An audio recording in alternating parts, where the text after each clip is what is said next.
எனக்கு சீட்டு தரல, உனக்கு சீட்டு தரல அப்படின்னு சொல்லி அறிவாலயம் பக்கமும், அதிமுகவின் பக்கமும், அந்த பக்கமா தாவேகாவின் பக்கமும், எல்லா பக்கமும் இருக்கக்கூடிய போராட்டம்லாம் முடிஞ்சிருச்சா? 234 தொகுதிகளில் யார் யார் போட்டி போடுறாங்க அப்படிங்கிற விவரம் திமுக கொடுத்துட்டாங்களா? அதிமுக, தாவேகா, நாம் தமிழர் கட்சி இப்போ என்ன நடந்துட்டு இருக்கு? எல்லாருமே அவங்களுடைய அரசியல் வாக்குறுதி அப்படிங்கிறத கொடுத்துட்டு இருக்காங்க. ஸோ இன்றைக்கி திமுக கொடுத்துருக்காங்க ஒரு 8000 ரூபாய் கூப்பன் அப்படிங்கிறது இப்போ பரவலாக பேசப்படுது. அது எவ்வளோ நன்மை அப்படின்னு சொல்லி நிறைய பேர் பேசிகிட்டு இருக்காங்க. உண்மையிலேயே அது நன்மை கிடையாது. அதுக்கு பின்னாடி இருக்கக்கூடிய பேக் ஃபயர் என்ன அப்படிங்கிறத நம்ம இதில் எக்ஸ்பிளைன் பண்ண போகிறோம். அது மட்டும் இல்லாமல் இப்போ தமிழ்நாட்டு அரசியல் களத்தில் என்ன நடந்திருக்கு அப்படிங்கிறத இந்த ஒரு பதிவில் கொஞ்சம் ஷார்ட்டாக பார்க்க போகிறோம். இது ஆழமான அரசியல் சதுரங்கம்.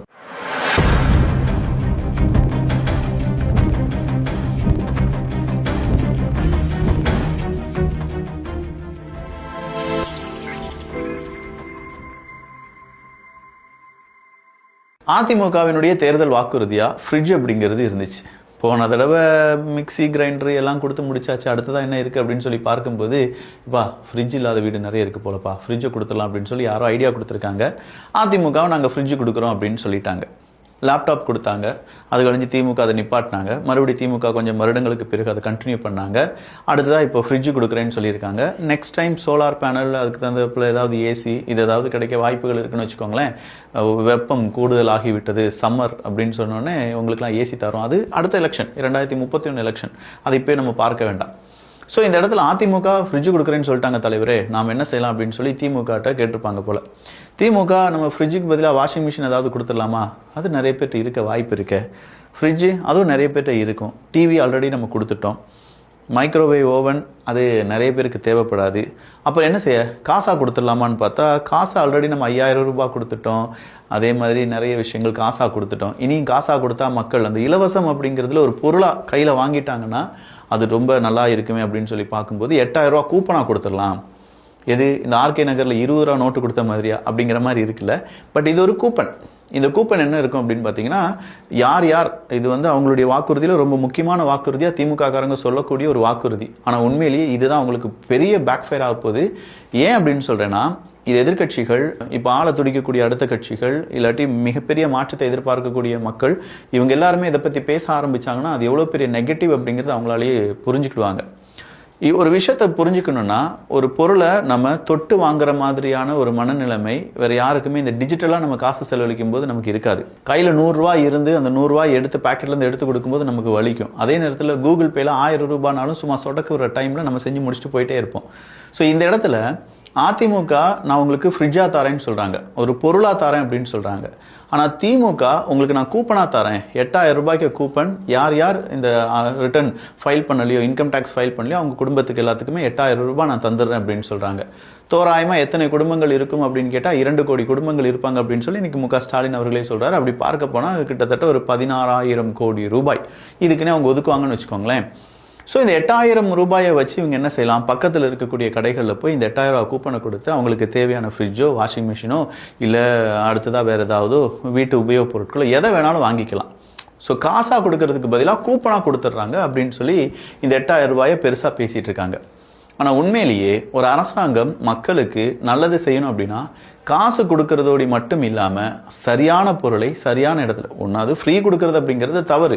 அப்படியே அதை ஃப்ரீயாக நீங்கள் கொடுத்துருந்தாலும் அவங்களுடைய வரிப்பணத்தை நீங்கள் வாங்கி கொடுக்கும்போது அரசாங்கம் அதை என்ன செய்யணும், கொள்முதல் பண்ணி மக்களுக்கு விநியோகம் செய்ய வேண்டும். இந்த 8000 ரூபாயை ஒரு குடிகாரன் வீட்டில் இருக்கக்கூடிய ஒரு வீடு, அந்த அம்மாவுக்கு 8000 ரூபாய் கிடைக்குது கூப்பன். அந்த குடிகார கணவன் என்ன தெரியுமா செய்வான், நீங்கள் ஆரம்பித்து வச்சிருக்கிற டாஸ்மாகில் போய், ஐயா ஒரு கடையில் போய் என்ன தெரியுமா செய்வான், 8000 ரூபா கூப்பனை கொடுத்துட்டு 4000 ரூபா தாப்பா, 4000 ரூபா நீ வச்சுக்கோ, காசாத்தா அப்படின்னு சொல்லி வாங்கிட்டு போயிடுவான். அப்போ அந்த பெண்களுக்கு என்ன ஆகும் அப்படின்னு கேட்டால், ஒரு பொருளும் கிடைக்காம போயிடும். அதில் 8000 ரூபா அப்படிங்கிறதுல 4000 ரூபா தான் கிடைக்கும். 4000 ரூபா அந்த கடைக்காரன் சாப்பிட்டுட்டு போயிடுவான். இல்லாட்டி யாரும் அந்த கூப்பனை கலெக்ட் பண்ணுறதுக்குன்னு ஒருத்தன் வருவான். இதுக்குன்னு ஒரு கலெக்ஷன் ஏஜென்ட் வச்சுருவாங்க. எப்படி வைப்பாங்க, ஒவ்வொரு வீட்லையும் 8000 ரூபா கூப்பன் இருக்கா, 8000 ரூபா கூப்பனை தந்தீங்கன்னா உங்களுக்கு 5000 ரூபா கையில் காசாக தருவேன். அது யாராவது ஒருத்தன் வாங்கிட்டு போய் மொத்தமாக ஒரு கடையில் கொடுத்து, மொத்தமாக அந்த கடைக்காரன் கவர்மெண்ட்டிட்ட கொடுத்து நான் 10 ரூபாய்க்கு பொருளை விற்றேன்னு சொல்லி கணக்கு காண்பித்து அது ஒரு கள்ளக்கணக்கு தனியாக போகும். ஸோ இது எல்லாமே ஒரு பெரிய ஊழலுக்கான ஊற்றுக்கண்ணாக இருக்கிறது. அப்படிங்கிறதுல எவ்வளவு பெரிய ஐஏஎஸ் படிச்சிருந்தாலும் சரி, எவ்வளவு சின்னதாக ஒரு எல்கேஜி யூகேஜி படிக்கக்கூடிய மாணவனாக இருந்தாலும் சரி, இப்படி யோசிச்சானா அவனுக்கு புரிஞ்சிடும் இது ஒரு நெகட்டிவான சம்பவம் அப்படின்னு சொல்லி. ஸோ 8000 ரூபா கொடுக்கக்கூடிய ஒரு வீட்டில் கண்டிப்பாக ஒரு கடையில் போய் நம்ம ஒரு சாணத்தை வாங்குறோம்னு வச்சுக்கோங்களேன். சாதாரணமாக இருக்கக்கூடிய மக்கள் போய் வாங்குறோம்னா 10,000 ரூபா இருக்கக்கூடிய பொருளை 12,000 ரூபான்னு சொல்லுவாங்க. 8,000 ரூபா இருக்கக்கூடிய பொருளை 10,000 ரூபான்னு சொல்லுவாங்க. 5,000 ரூபா இருக்கக்கூடிய பொருளை 8,000 ரூபான்னு சொல்லுவாங்க. அதுவும் இந்த கூப்பனை கொடுத்து வாங்க வராங்கடோ அப்படின்னு சொன்ன உடனே இவனை என்ன செய்வாங்கன்னா ஆட்டோமேட்டிக்காக கடைக்காரங்க கொஞ்சம் பேர், எல்லா கடைக்காரர்களும் நம்ம அப்படி சொல்லிட முடியாது, கொஞ்சம் பேர் என்ன செய்வாங்க, அதீத லாபம், இவங்களுக்கே ஃப்ரீயாக தானே கிடைக்கிது 8,000 ரூபா, நாம் கொஞ்சம் விலை வச்சா கொடுத்தா என்ன. அப்போ இங்கே வரக்கூடிய பாமர மக்கள், ஐடி ஃபைல் பண்ண முடியாத குடும்பங்கள் தானே இதை வாங்கிட்டு இருக்காங்க. மெஜாரிட்டியாக பாமர மக்கள்னு வச்சுக்கோங்களேன். இந்த பாமர மக்கள் என்ன செய்வாங்க, ஒரு ஃப்ரிட்ஜை நீங்கள் 8,000 ரூபாய்க்கு வாங்க முடியுமா? ஒரு சிங்கிள் டோர் ஃப்ரிட்ஜாக இருந்தாலும் 8,000 ரூபாய்க்கு நம்மளால் வாங்க முடியுமான்னு கேட்டால் முடியாது.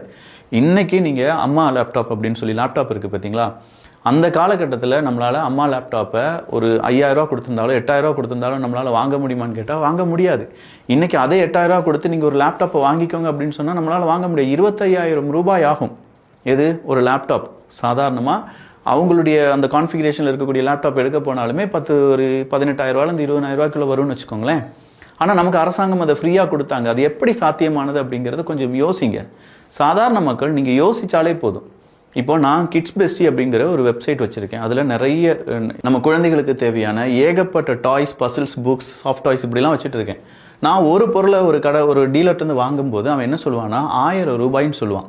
நான் சொல்லுவேன் இல்லை என்கிட்ட ஸ்ட்ராங்கான ஒரு பேஸ் இருக்குது, எனக்கு 100 பொருள் வேணும் அப்படின்னு சொல்லுவேன். ஒரே பொருள் 100 எண்ணம் வேணும், 100 குவான்டிட்டி வேணும் அப்படின்னு சொல்லுவேன். 1000 ரூபா சொல்லிட்டு இருந்தவன் உடனடியாக அவனுக்கு என்ன செய்வான், 100 பொருள் அவனுடைய கோடவுனில் விட்டு இறங்கி போகுது, அவனுக்கு கொஞ்சம் லாபம் கிடைச்சா போதும் அப்படின்னு சொல்லி 1000 ரூபாய்க்கு பதிலாக அவன் எனக்கு ஒரு 880 ரூபாய்க்கு தர்றதுக்கான வாய்ப்புகள் இருக்குது. ஏன்னா அவன் ஒரு 100 ரூபா லாபம் வச்சுருப்பான்ல, எப்படினாலும் ஒரு பொருளுக்கு 880 ரூபாய்க்கு தர்றதுக்கான வாய்ப்புகள் இருக்குது. இப்போ நான் சொல்லுவேன் எனக்கு 100 வேணாண்டா, எனக்கு ஒரு 500 வேணும் அப்படின்னு சொல்லுவேன். 500ன்னு சொன்னோடனே மறுபடியும் அவனுக்கு லாபத்தை இன்னும் கம்மி பண்ணி ஒரு 850 ரூபாய்க்கு இல்லாட்டி 800 ரூபாய்க்கு கிடைக்க வாய்ப்புகள் இருக்குன்னு வச்சுக்கோங்க. நான் என்ன செய்வேன், அந்த 500 குவான்டிட்டி இங்கே கொண்டு வந்து 800 ரூபாய்க்கு வாங்கியிருக்கேனா, என்னை பொறுத்த வரைக்கும் என்னுடைய அசல் 800 ரூபாய் தான், எனக்கு ஒரு 100 ரூபா 150 ரூபா லாபம் போதுன்னு சொல்லி நான் 900 ரூபாய்க்கு விற்பேன், இல்லாட்டி 950 ரூபாய்க்கு விற்கிறேன்னு வச்சுக்கோங்க. 1000 ரூபாய்க்கு நான் வாங்க வேண்டிய பொருளை 1000 ரூபாய்க்கு கீழேயே மக்களுக்கு என்னால் கொடுக்க முடியும். அப்படின்னா பல்காக வாங்கி பல்காக கொடுக்கும்போது வேற எந்த மீடியேட்டரும் இல்லாமல் அந்த கையிலிருந்து அந்த கைக்கு போகும்போது விலை அப்படிங்கிறது கம்மியாக இருக்கும். இதுதான் அரசாங்கம் யோசிக்க வேண்டிய ஒரு மெத்தட். அரசாங்கம் இப்படித்தான் யோசிக்கணுமே தவிர முட்டாள்தனமாக யோசிக்கக்கூடாது. ஒரு அரசாங்கத்தை நான் அமைச்சிருக்கேன், 5 வருஷம் ஆட்சி செஞ்சுருக்கீங்க, அதுக்கு முன்னாடி 60 வருஷம் எக்ஸ்பீரியன்ஸ் இருக்குது உங்களுக்கு, உங்கள் தந்தை, உங்களுடைய மகன், உங்களுடைய பேரன் இப்படின்னு சொல்லி எல்லாருமே அரசியல் வாழ்க்கைக்கு வரணும்னு நினச்சிட்டு இருக்கீங்க. இந்த முட்டாள்தனமான முடிவை எப்படி நீங்கள் எடுத்தீங்க அப்படிங்கிறது சுத்தமாக தெரியலை. ஸோ இந்த 8,000 ரூபா கூப்பனை நீங்கள் கொண்டு போய் அந்த மக்கள்கிட்ட கொடுத்த பிறகு அந்த மக்கள் ஒவ்வொருத்தவங்களும் ஒவ்வொரு கடைக்கு போவாங்க. அரசாங்கம் தனியாக கடை தொடங்க முடியாது. அரசாங்கம் இந்த 8,000 ரூபா கூப்பனை வச்சு நான் ரேஷன் கடையில் இந்த பொருளாக வச்சுருப்பேன் அப்படின்னு சொல்லி அதுக்கான ஒரு இன்ஃப்ராஸ்ட்ரக்சர் ஏற்படுத்த முடியாது. ஸோ நமக்கு பிடிச்ச கடையில் நம்ம போகும்போது மொத்தமாக வாங்கும்போது நமக்கு கிடைக்கக்கூடிய லாபத்தை விட கண்டிப்பாக நான் சொல்கிறேன் 1000 ரூபாயிலேருந்து 2000 ரூபாய் எக்ஸ்ட்ரா இருக்கும் 8,000 ரூபாய்க்கு பொருள் நீங்கள் வாங்க போனீங்கன்னா. அப்போ கவர்மெண்ட் நமக்கு ப்ரிக்யூர் பண்ணி ஒரு பெரிய நிறுவனத்துக்கு ஒரு கான்ட்ராக்ட் கொடுத்து எனக்கு 5,000 ரூபா 7,000 ரூபாய்க்குள்ள ஒரு ஃப்ரிட்ஜை ரெடி பண்ணித்தா, இல்லாட்டி 8,000 ரூபாய்க்குள்ள ஒரு ஃப்ரிட்ஜை ரெடி பண்ணித்தா அப்படின்னு சொல்லும்போது 12,000 ரூபா விற்க வேண்டிய ஃப்ரிட்ஜை 8,000 ரூபாய்க்கு கவர்மெண்ட்டுக்கு அந்த கம்பெனி கொடுக்கும்.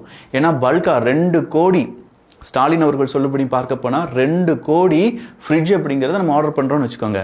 கம்பெனிக்காரன் என்ன செய்வான், நமக்கு கொஞ்சோண்டு லாபம் கிடைச்சா போதும், ஏன்னா 2 கோடி யூனிட் விற்று போகுது, அது இல்லாமல் கவர்மெண்ட்டுக்கான ஒரு கான்ட்ராக்ட் கிடைக்குது, ஸோ நம்ம என்ன செய்யலாம், இதை இவ்வளோ விலை கம்மியாக கொடுக்கலாம் அப்படின்னு சொல்லி நமக்கு தந்து அதை விநியோகம் செய்வாங்க. ஆனால் இப்போ 8,000 ரூபாய் கொடுக்கறதுனால பாதி காசு டாஸ்மாகில் போயிடும், மீதம் இருக்கிற காசை பல நபர்களும் ஏஜெண்டை வச்சு 8,000 ரூபாய்க்கு பிரிவு நடத்துகிறேன் அப்படின்னு சொல்லி அந்த 8,000 ரூபாய்க்கான பணத்தை எடுத்து அந்த கூப்பனை எடுத்து அதை திருடிட்டு போயிடுவாங்க. கொஞ்சம் பேர்ட்டு அது மிஸ் ஆயிரும். கொஞ்சம் பேர் கடைக்கு போனால் அந்த கடையில் அதை எடுக்க மாட்டோம்ப்பா, 8,000 ரூபாய்க்கு பொருள் இதுதான் இருக்குது அப்படின்னு சொல்லுவாங்க. இன்னும் கொஞ்சம் பேர்கிட்ட இந்த 8,000 ரூபா வச்சு 15,000 ரூபா பொருள் எப்படி வாங்க முடியும் அப்படின்னு சொல்லி இன்னொரு 8,000 ரூபா கடன் வாங்க வேண்டியதாக இருக்கும். இவ்வளோ விஷயங்கள் நெகட்டிவாக இருக்குது. இந்த நெகட்டிவ் விஷயங்களை இந்த திமுக எப்படி கரை சேர்க்க போகிறாங்க அப்படின்னு சொல்லி யாராவது யோசிப்பீங்களா? இதுக்கு பின்னாடி இவ்வளவு நுணுக்கமான விஷயங்கள் இருக்குது அப்படிங்கிறத சாதாரண யூடியூபர் அந்த அறிவிப்பை பார்த்த உடனே என் மைண்டுக்கு ஸ்ட்ரைக் ஆகுது. அஸ் அ பிஸ்னஸ் மேனாக, அஸ் அ ஒரு நார்மலாக ஒரு குழந்தைக்கு டாய் வாங்க போதே இவ்வளோ விஷயங்கள் நடக்குது. 2 கோடி பேருக்கு நீங்கள் ஒரு பொருளை வாங்கி கொடுக்க போகிறீங்க, 2 கோடி பேருக்கு 8,000 ரூபா வச்சு கொடுக்க போகிறீங்க, அந்த 8,000 ரூபா வச்சு ஒரு பெரிய பிஸ்னஸ் நடந்துடும், நிறைய வியாபாரிகள் இதனால் லாபம் அடைஞ்சிருவாங்க அப்படின்னு சொன்னால் இல்லை, இடைத்தரகர்கள் இதில் லாபம் அடைய போகிறார்கள். இந்த 8000 ரூபாயை மாற்றி கொடுக்கறதுக்கு எத்தனை கை மாறி ஒரு பொருள் வருதோ அத்தனை கை மாறியான லாபத்தை நம்ம அந்த பொருளுக்கு எக்ஸ்ட்ராவாக கொடுக்க வேண்டியிருக்கும். நான் சொன்னேன்ல, விலையில்லா அந்த மடிக்கணினி திட்டம்னு ஒன்று இருக்குல்ல, அந்த மடிக்கணினி திட்டத்தை டைரெக்டாக நம்ம ஒரு கவர்மெண்ட் ஒரு ப்ரைவேட் நிறுவனத்திலிருந்து வாங்கும்போது 8000 ரூபாய்க்கு நமக்கு கிடைக்குதுன்னா, அதே மடிக்கணினியை இன்னொரு நபர் ப்ரைவேட்டில் போய் தனியாக ஒரு கடையில் போய் வாங்க போகிறாருன்னா 15000 ரூபாய் கொடுக்க வேண்டி வரும். இதுதான் வித்தியாசம். இந்த வித்தியாசத்தை தான் அரசாங்கம் சரியாக புரிந்து கொண்டு மக்களுக்கான நன்மையை செய்ய வேண்டும் அப்படின்னு சொன்ன நேரத்தில் 8000 ரூபா கூப்பன் கொடுப்போம், அதுதான் எங்களுடைய சூப்பரான திட்டம் அப்படின்னு சொல்லிட்டு இருக்கீங்க பார்த்தீங்களா? இது சூப்பரான திட்டம் கிடையாதுங்க. இதை மட்டும் சரியாக நம்ம எதிர்கட்சிகள் இல்லாட்டி இப்போ இருக்கக்கூடிய புதிய கட்சிகள், நாம் தமிழர் கட்சிலாம் சரியாக எக்ஸ்பிளைன் பண்ணிட்டாங்கன்னு வச்சுக்கோங்களேன், மக்கள் மத்தியில் இந்த 8000 ரூபாய் அப்படிங்கிற பிம்பம் சுக்கு நூறாக்கப்படும். அடித்து சொல்கிறேன், இந்த 8000 ரூபா தான் அவங்களுடைய பெரிய பாசிட்டிவாக இருக்குது அப்படின்னா, அந்த 8000 ரூபா தான் அவங்களுடைய பெரிய நெகட்டிவாக இந்த எலெக்ஷனில் வரப்போகுது அப்படிங்கிறது ஏன் கண்ணுக்கு தெரியுது. நான் மட்டும் ஒரு ஐடி விங்கினுடைய ஒரு தலைவனாக இருந்திருந்தேன்னு வச்சுக்கோங்க, இதை எக்ஸ்பிளைன் பண்ணியே இன்றைக்கி ஒரு 100 வீடியோ போட்டிருப்பேன். நாம் தமிழர் கட்சியினுடைய ஐடி விங் இல்லாட்டி தாவேகாவினுடைய ஐடி விங்கை நீங்கள் என்ன செஞ்சிட்டு இருக்கீங்க? நான் மக்களுக்கு பொய் சொல்லுங்க நான் சொல்லலை, இதனுடைய உண்மைத்தன்மையை புரிய வையுங்கள் அப்படின்னு சொல்கிறேன்.